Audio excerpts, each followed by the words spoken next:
Greetings. This week, we're going to explore how we capture, store, and use data so that we can convert that data into useful information. You can recall that to develop this kind of information, we must process the data in such a way that it becomes accessible and useful to people. We'll look at some of the common tools used to help accomplish these goals, and we'll see how relational databases are being augmented with tools capable of dealing with the gigantic demands of big data.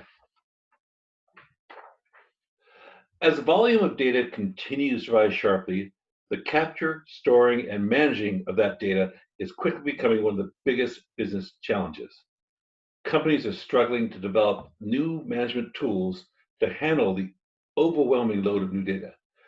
The time when people could manage this volume of data without technology to do the lion's share of the management is long gone. The sheer volume of important data makes previously normal data management duties a bit overwhelming. Developing new technologies that manage all the enterprise data is made more difficult given that company data is scattered throughout the organization. In addition, we now have many more sources of data to contend with. Data volumes are accelerating from internal, external, and personal devices.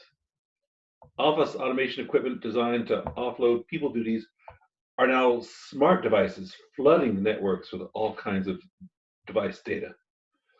The increase in text-based data is significant, but it is dwarfed by a rapid increase in all types of audio and video data.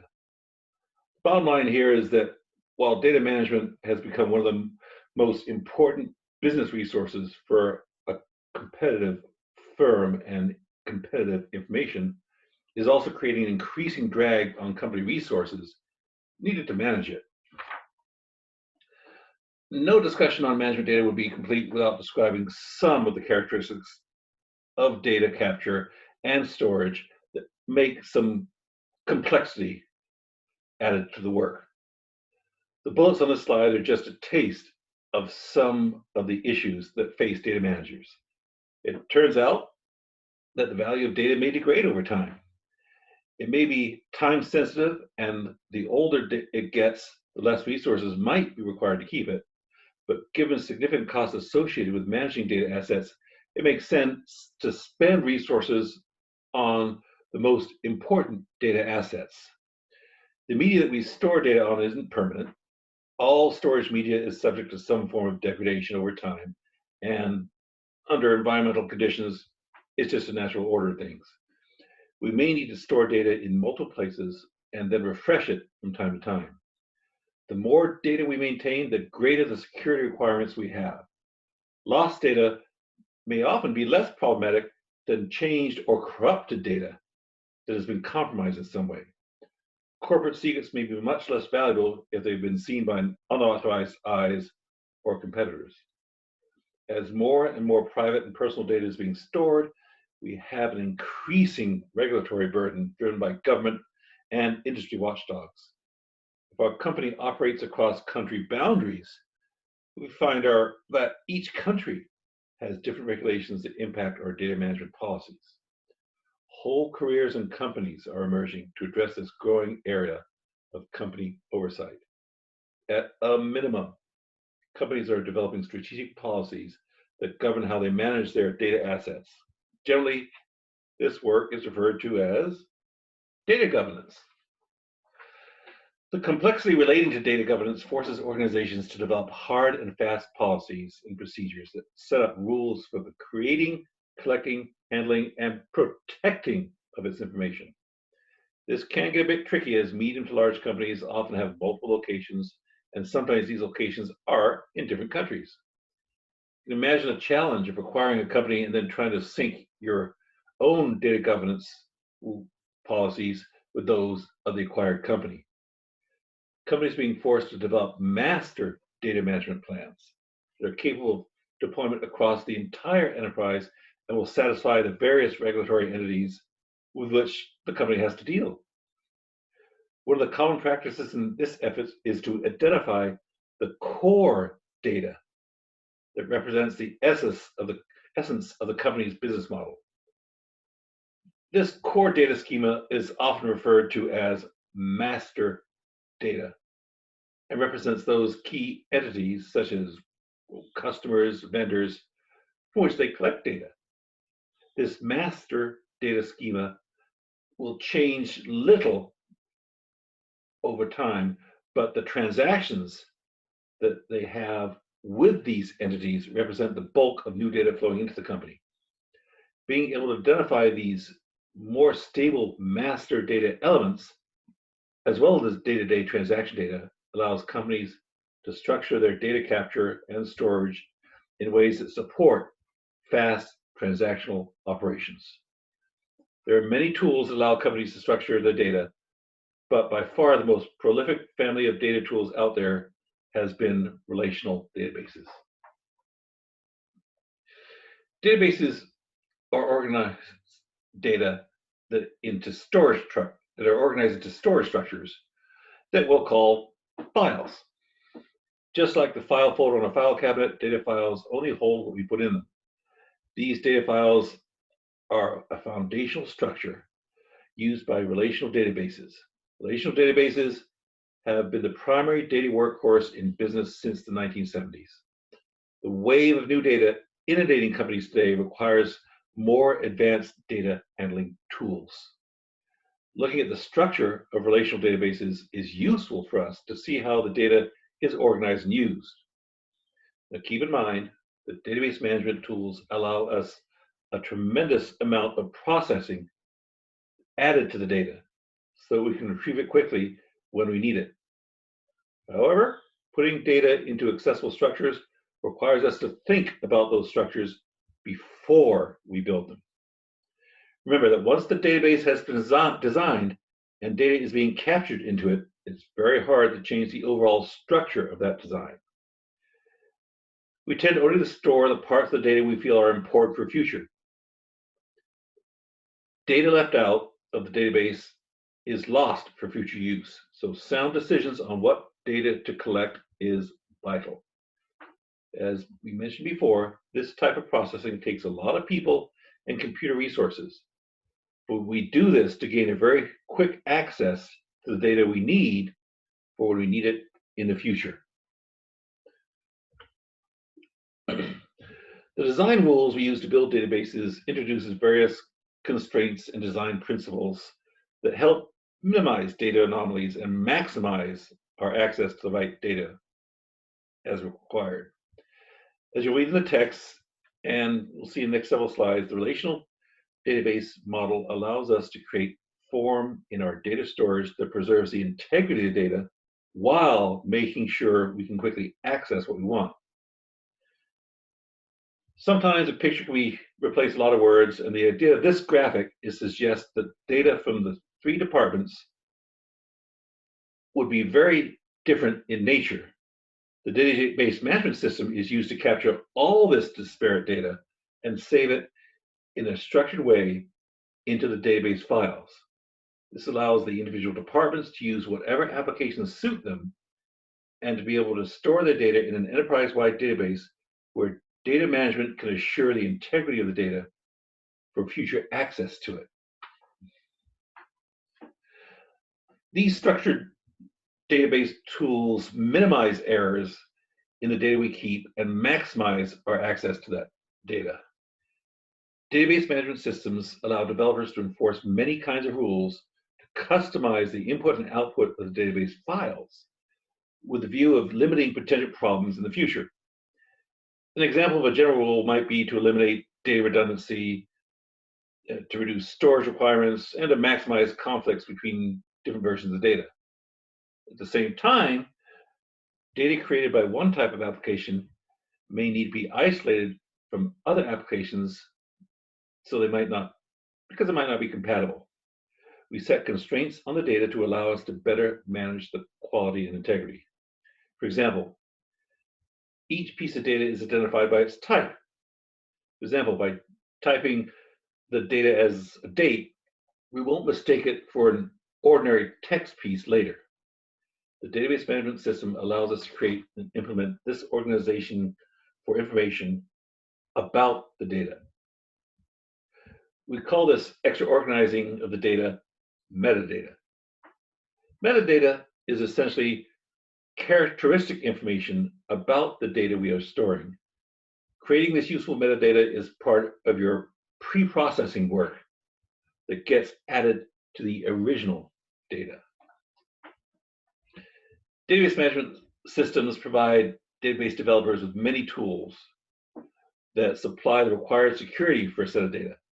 It should make sense that some data are more sensitive than others. All applications of the database management system rules have trade-offs. For example, an increased security rule will likely cost us some performance and will certainly cost more time to develop. Additionally, for rules governing security, there are several constraints designed to help us maintain data integrity. Something that mere mortals like you and I don't necessarily think about is the need for the independence of the data. Keeping our applications and their data separate means that separate data could be used by other applications without modifying the actual data to fit that application. That's tricky. These are a few examples of the constraints and rules that are meant to show you the kind of structured controls implemented by moving data into a database system. As you hopefully are beginning to see, databases are essentially an organizing tool that allow us to fit a jumble of data from many different sources into structure that makes it much simpler and faster to do calculations and to turn the data into useful reports. However, as we add structure and controls, we typically ramp up the cost of development and likely lose some performance in the downstream querying of the data. This graphic is intended to show you the hierarchy of how data is built up in a database. There are some videos posted in this week's Canvas support materials that should help fill in some of the blanks if these terms are new to you.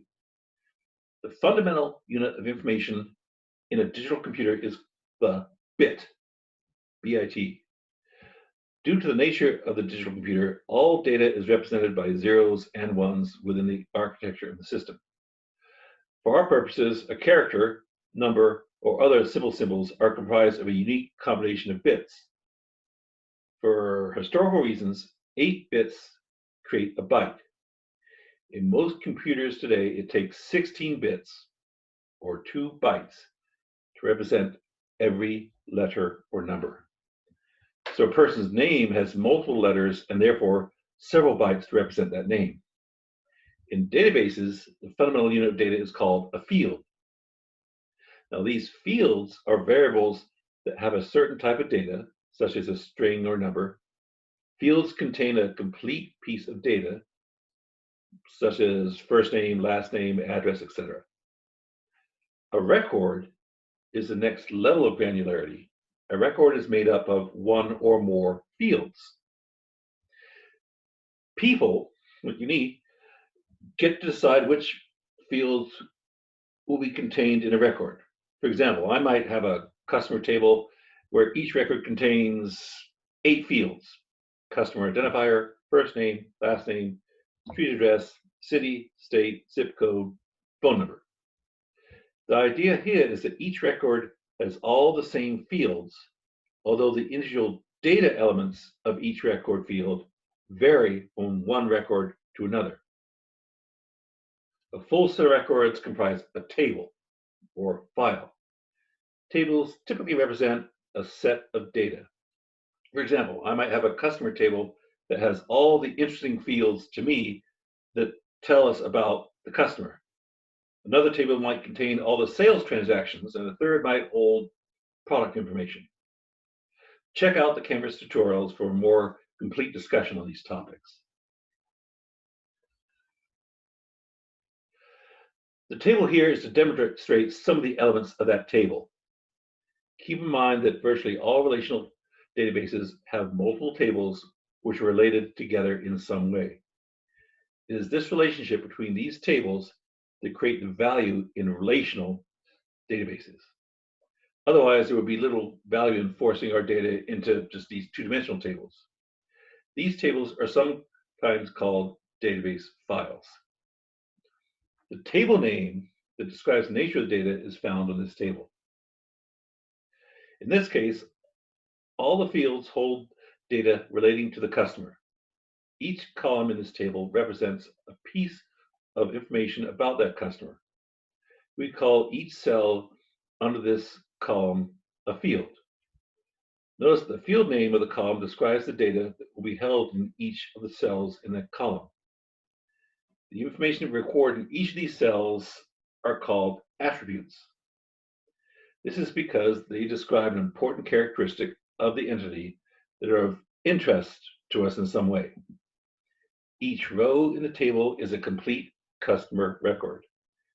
Each row is considered a separate record or instance of the table. The way relational databases work is that we need to have a unique identifier for each row so that we can find that row easily if we know that identifier. For example, in your student record, your unique identifier would be your student ID. There is no chance that another student will have that same ID. The unique nature of this identifier, or primary key, is the fundamental basis for connecting or relating tables together. The relational part of the relational databases depend completely on the uniqueness of this primary key. So before we change subject a bit, let's summarize a few of our slides on databases and leave you with a high-level number of concepts about the usefulness of these tools. Database management systems are a collection of data management tools that allow us to design a structured way to capture, store, and use interesting data. The actual database is only the end product of this programming environment and the data management tool set. Databases allow us to gather all kinds of data from various locations and then format that data so they are available to a variety of company applications. The highly structured nature of this kind of data requires a significant amount of pre-processing to gather up the data and format it into the special tables which comprise the database. The structure that we add to the database limits the kind, amount, and sort of data we collect. It also provides a set of management constraints for our use of the data. To make the database work as we want it to, we build a set of rules that control and protect the data from various forms of misuse and corruption. Overcoming limitations imposed by the structure creates challenges in terms of security, integrity, and performance, which ultimately all translate to cost. The database is just a tool designed to help us manage data. In the second part of this lecture, we're going to talk about the topic of big data.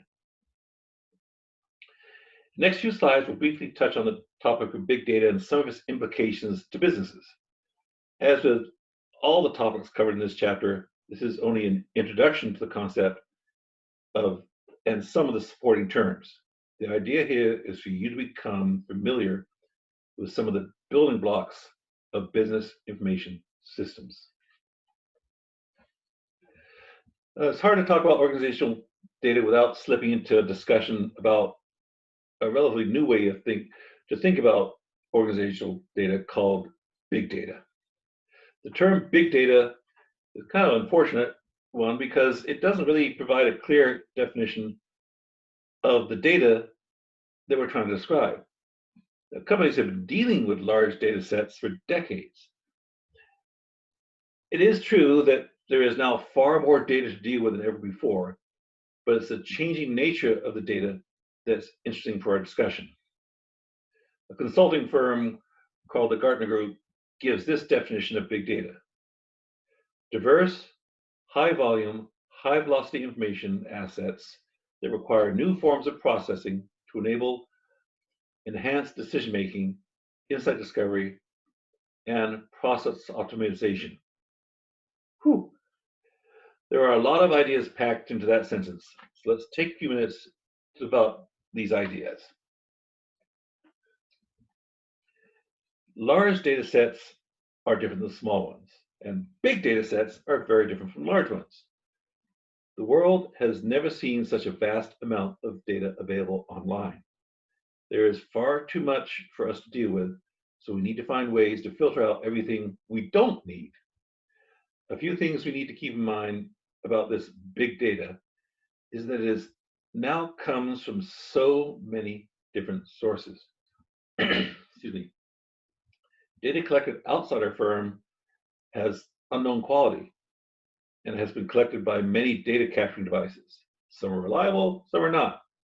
By some accounts, 90% of all the data in the world is unstructured. Data collected outside our firm, this means it isn't neatly packed away. When I say it's unstructured, it's not neatly packed away in a database that makes it easier for us to locate the data we need. Unstructured data includes documents, emails, voicemail, video, and a host of other types of formats.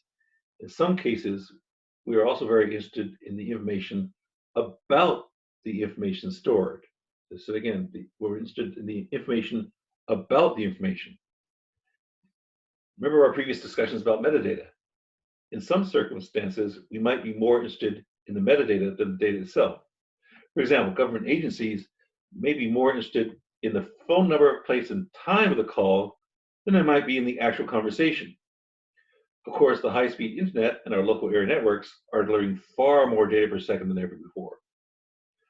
We also have a lot of streaming data that must be captured in real time. It must be sorted, prioritized, pre-processed, and then stored. The challenge is to make sensible business decisions while drinking from this fire hose of data. The challenge is a formidable one. The old tools that served business so well for many years just aren't designed to handle this kind of volume and this rate of decision making.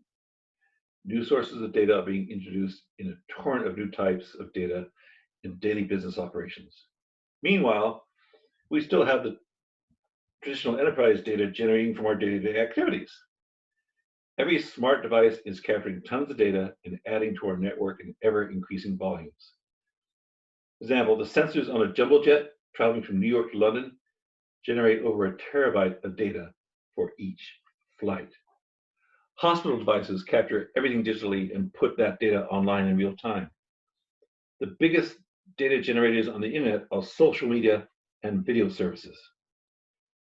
Companies who want to learn about their customers through social media must add massive amounts of raw data to their processing queue. The advent of high-quality smartphone cameras floods the internet with bandwidth-consuming images. The point is that companies who want to dip into these sources of rich information must find new technologies and workers to be able to handle the flood. IBM coined the iteration volume, velocity, variety to describe the defining characteristics of what is now called big data. One of the limitations of relational databases is that they are dynamic and are most often used to manage transaction-oriented applications, i.e. online transaction processing, such as keeping track of customers and products. The goal of these kinds of systems favor quick access to current data. They tend to be very up to date and very update intensive, and must be, most of the processing resources are tasked with managing these inputs and outputs. This kind of processing and data storage has been vital to the success of business over the years.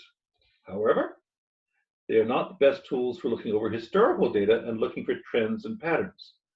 While they are excellent at reporting the past, they are not particularly good at helping predict the future. A new type of persistent storage technology was invented in the 1970s that could extract data from many different databases and format it into a single multi-dimensional platform. These new tools were called data warehouses. The extraction process used to create these complex data stores is referred to as extract, transform, and load. And you often see the letters ETL, extract, transform, and load. This seemingly simple process turned out to be a very powerful thing with its implications. During this process of moving data into the data warehouse, it is scrubbed, debugged to help assure that data is fit for the type of queries to be found in the data warehouse environment. Data warehouses only take selected data from these different sources to make a more focused and powerful data store. The data is organized in such a way that it can respond quickly to multi-dimensional queries that seek to find patterns in the data not evident in its older dispersion form. While relational databases were optimized for read-write operations, the data warehouse is optimized for read-only type queries. So this allows for very fast retrieval of specific data from very large volumes of information. One way to see the difference between the two types of storage technologies is to think of relational databases as storing data in two-dimensional tables, while data warehouse uses multi-dimensional storage that permits data alignment in ways not possible with a traditional relational database. Data stored in a data warehouse tends to be static and not subject to change. Typically, new data is time-stamped and just added without replacing the old data. In that way, we can track the changes of a set of variables over time. Data warehouses can be very complex and very large. It's common to select affinity topics with data warehouses and export smaller, more focused data sets from that data warehouse called data marts. Now, figure 3.16 gives the data cube. An interesting component of data warehouses and data marts is a structure referred to as the data cube. This graphic shows a simple idea of taking three two-dimensional tables and combining them into one three-dimensional table. In this simple example, we can see the sales of products by region over time. The multi-dimensional cubes are sometimes referred to as hypercubes if they support more than 3 dimensions. While we are constrained to imagine 3-dimension cubes, computers have no limitations. They can handle many, many dimensions of data sets. Of course, the reason for creating these kinds of interesting data modeling tools is to find interesting patterns not previously identified. The tools of analysis used to penetrate these strange data sets are lumped together into a term called data mining. The field of data mining is a rigorous subject of computer science, and special training is required in order to maximize the benefits of these kinds of queries. Now, this slide has a lot of information packed into one graphic. I hope this shows you some insights into how we capture and use data in the data warehouse process. I'll discuss it going through the pieces left to right. On the left, you see various databases. The similar graphic comes from long ago and is used to represent the old drum storage devices from yesteryear. Some sort of like the old 3.5 disk icons we still use for desktop storage, in those little icons you see on Microsoft applications. After the purpose and design of the data warehouse has been established, the data is extracted from the appropriate databases. It's then transformed into a format consistent with the data warehouse design. Remember the ETL processes. The data warehouse software creates useful metadata describing the data that has been loaded into its storage. Keep in mind that all this data services are implemented in data management software. Of course, they use physical storage devices to record the data, but the real work is all done in software. Once the data house rules have been applied to the newly stored data, it's available for searching and for subdividing into smaller, more focused data marts. Users that want to query this information can't typically do so directly. Their query software typically interacts with a gatekeeper software that for now we just refer to as middleware. The exact nature of this intermediate software is not important for immediate discussion. The point of this slide is to show the slightly complex nature of setting up and using a data warehouse. Tools like data warehouses and relational databases work in the background and not seen by normal users. Users interact with their local software, which directly or indirectly connects the data to the data warehouse. You might recall that we described information as coming from processed data. That information that then needs to be turned into knowledge that can be practically used by people. Unfortunately, after all the work to capture data and turn it into useful knowledge, there is often no way to store that knowledge in such a way as to be readily available for other people later. Much of the knowledge gleaned from the data management systems ends up in unstructured forms like emails and documents. Knowledge management systems were an outgrowth of the need to capture that knowledge in such a way that it was perpetually accessible by other company employees. You can see examples of this kind of system all over the web. Take Microsoft's knowledge base called TechNet as an example. Microsoft employees continually add new knowledge to TechNet.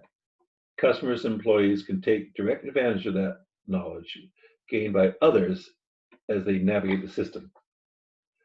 While knowledge management systems can vary widely in their implementation, a quote from the Gardner Group captures the essence of these tools as, "Knowledge management is a discipline that promotes an integrated approach to identifying, capturing, evaluating, retrieving, and sharing all of an enterprise's information assets. These assets may include databases, documents, policies, procedures, and previously uncaptured expertise and experience in individual workers."